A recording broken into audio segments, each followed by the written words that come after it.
नौजवानों के दिल के धड़कन और हरदम नौजवानों के लिए तैयार रहने वाले भाजपा नेता रवि भूषण उर्फ बेला यादव जी हमारे साथ आज मौजूद हैं। इससे पहले नमस्कार, आप देख रहे हैं पटना न्यूज एक्सप्रेस और मैं हूं आपके साथ सरबिंदु कुमार। अगर हमारे चैनल पे नए हैं और यूट्यूब देख रहे हैं तो सब्सक्राइब कर लें और फेसबुक देख रहे हैं तो फॉलो बटन जरूर दबा लें।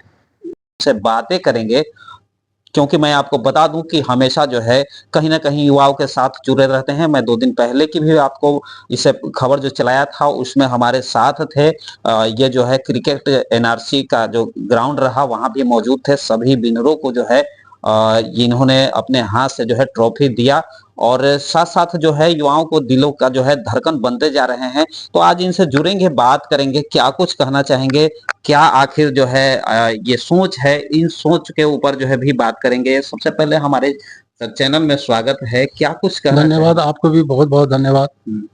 देखिए, नौजवानों की बात किए हैं तो नौजवानों के बीच में शुरू से ही हम रहने का प्रयास करते हैं और रहा खेल से संबंधित तो किसी टाइम में हम भी बड़ा खेल का प्रेमी हुआ करते थे। तो हमको लगता है कि नौजवानों को खेल से बहुत सारा चीज़ सीखने को मिलता है, चाहे क्रिकेट हो, फुटबॉल हो, बैडमिंटन हो, टेनिस हो। आज उस खेल के बदौलत लोग ओलंपिक भी खेलते हैं, दूसरे कंट्री में भी जा कर के एक से एक जो है अवार्ड लेके आते हैं। कोई गोल्ड लेके आते हैं, कोई सिल्वर लेके आते हैं और उसके माध्यम से भी बहुत सारा जो है देश का नाम होता है, स्टेट का नाम होता है।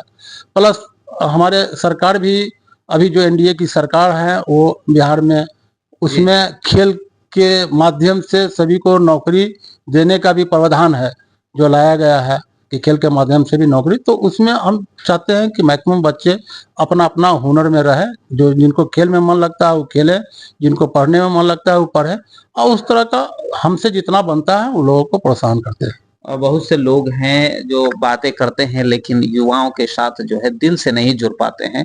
और चलिए इस पर थोड़ा सा बाद में बात करेंगे, लेकिन एक ऐसा जो है वाकया हमको सुनने को मिला कि आपने व्यक्तिगत रूप से जमीन खरीद करके रास्ता बनवाया और जो है सरकार के नाम रजिस्ट्री करी, जैसा कि हमें पता चला, और आज आम जनों के लिए खोल दिए हैं। क्या कुछ कहेंगे? देखिए, वो जो है रास्ता की बात कर रहे हैं, बहुत पुराना हो गया, लगभग 5 साल 7 साल पहले की बात है।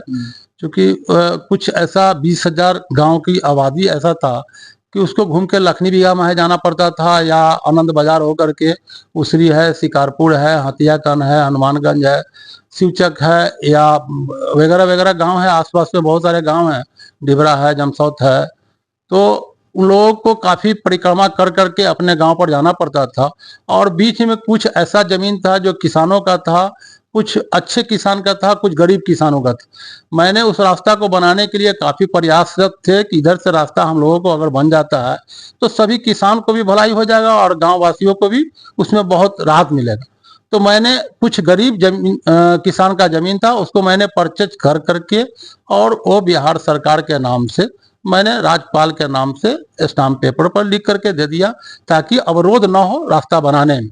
वो करने के बाद बहुत सारे किसान अपने सुरक्षा से भी दे दिए, बहुत लोगों को समझाने के बाद सभी लोगों ने लिख करके दे दिया और उस रोड को आज बनने से लगभग 30 से 35 हजार आबादियों को अमन चैन और खुशहाली का जिंदगी जी रहा है। बात पुराने की नहीं है, बात यह है कि इतने लोगों को जो है एक रास्ता मुहैया कराने की है, इतना बड़ा दिल होने की है। मैं आपको बता दूं कि आप जैसा कि हमें मालूम है बहुत बड़े नेता भी नहीं है, उसके बावजूद भी आपका जो है इस तरह का डिसीजन बहुत बड़ा है। देखिए, विकास में कभी अवरोध पैदा नहीं करना चाहिए। विकास में अगर कहीं नुकसान भी हो रहा है तो उसको मुस्कुराते हुए दे देना पड़ता है, कुर्बानी करना पड़ता है, ताकि आम लोगों को फायदा हो रहा है एक आदमी का नुकसान से तो उसमें सहयोग करना चाहिए। मेरा अपना जो सोच है, व्यक्तिगत सोच, तो हमारे पॉकेट में अगर 100 रुपया है और उसमें से 90 रुपया किसी को अगर दे देते हैं जिससे 10 आदमी को भलाई हो जाता है तो मैं 90 रुपया देने के लिए तैयार हूँ। और उस तरह से बहुत सारा ऐसा काम है जो करते रहते हैं ताकि लोगों को फायदा हो।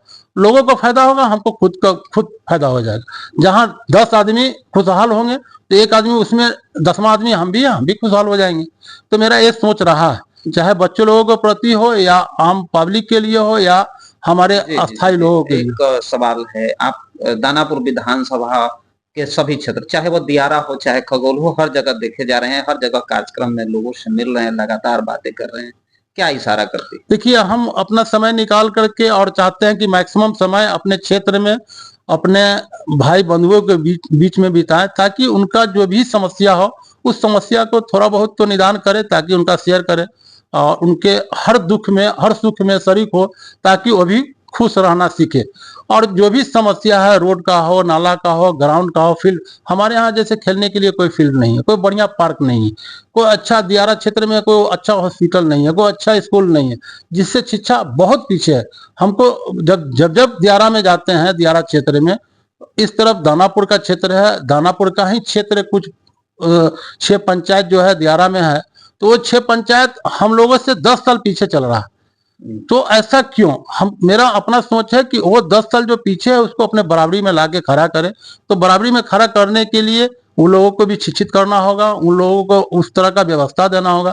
रात में किसी तरह से दुर्घटना होती है, किसी को सांप काट लिया या किसी को डिलीवरी पेशेंट रहा, तो लोगों को लाने में देर से उपरवार में यहाँ हॉस्पिटल में, सदर हॉस्पिटल दानापुर में लाने में काफी समस्या का उत्पन्न, कभी कभी उसमें एक्सीडेंट भी हो जाता है। बहुत दानापुर सा दियारा की बात कर रहे हैं, सभी लोग वहां जो है वोट लेते हैं, लेकिन आज तक उसको जो है डायरेक्ट जो है रास्ता से आज भी जुड़ाव नहीं हो पाया है। देखिए, रास्ता से जुड़ाव नहीं होने का उसका भी बहुत बड़ा कारण है, क्योंकि गंगा नदी है और गंगा नदी की पाट बहुत बड़ा है। कोई प्रतिनिधि अपने फंड से या अपने बल पर, उस पर सरकार को उसमें हेल्प करना चाहिए। लेकिन चलिए, अभी वो तो बात की आज बात है, सरकार भी नहीं पहल कर पा रही है। लेकिन लेकिन वो अभी जो रोड बन रहा है उसमें आरओबी दिया जा रहा है, सिरपुर दिगवारा वाला में, और दीघा वाला में भी सुनने में जैसा आया है, पूरा मैं भी कंफर्म नहीं हूँ, लेकिन दीघा दिगवारा वाला और दिगवारा वाला में जो है उसमें आरओबी दिया जा रहा वहाँ स्कूल और हॉस्पिटल का बहुत कमी है, जो अति आवश्यक है। अगर है भी छोटा स्कूल या छोटा हॉस्पिटल, वहाँ डॉक्टर नहीं है, वहाँ टीचर नहीं है, बच्चे पढ़ते नहीं है, शिक्षा अच्छा नहीं प्राप्त कर रहे हैं, संस्कार अच्छा प्राप्त नहीं कर रहे, उसकी कमी है, उसको लाने की जरूरत है। चलिए, और एक सवाल है, अभी बिहार दौरे पे प्रधानमंत्री मोदी जी आ रहे हैं, क्या कुछ कहेंगे? देखिए, प्रधानमंत्री जी हमारे बिहार के पटना के पावन धरती पर उनका चरण पड़ने जा रहा है। सिंदूर ऑपरेशन के बाद पहली बार बिहार के धरती पर आ रहे हैं, और जिस तरह से हमारा सिंदूर ऑपरेशन चला और जिसमें पूरे देश ही नहीं पूरा वर्ल्ड लोहा हिंदुस्तान को माना, और जिसका कारण है कि हमारे पड़ोसी देश बहुत सारे देशों से मिन्नत किए, हाथ जोड़े कि भाई इसको रुकवाओ, इसको समझाओ, और वो विजेता हम लोग प्राप्त करने के बाद पहला बार प्रधानमंत्री जी हमारे यहाँ पटना के धरती पर आ रहे हैं। हम लोगों के लिए बहुत सौभाग्य की बात है, और पटना एयरपोर्ट जो नया अभी टर्मिनल जो बना है उसका उद्घाटन भी करेंगे, और वहीं से बिहटा एयरपोर्ट का शिलान्यास भी करेंगे। उसके बाद हम लोगों का जो उनसे रूबरू होने का जो सौभाग्य मिला है, उसके लिए हम लोग बहुत अपने आप को भाग्यशाली साबित होने जा रहे हैं।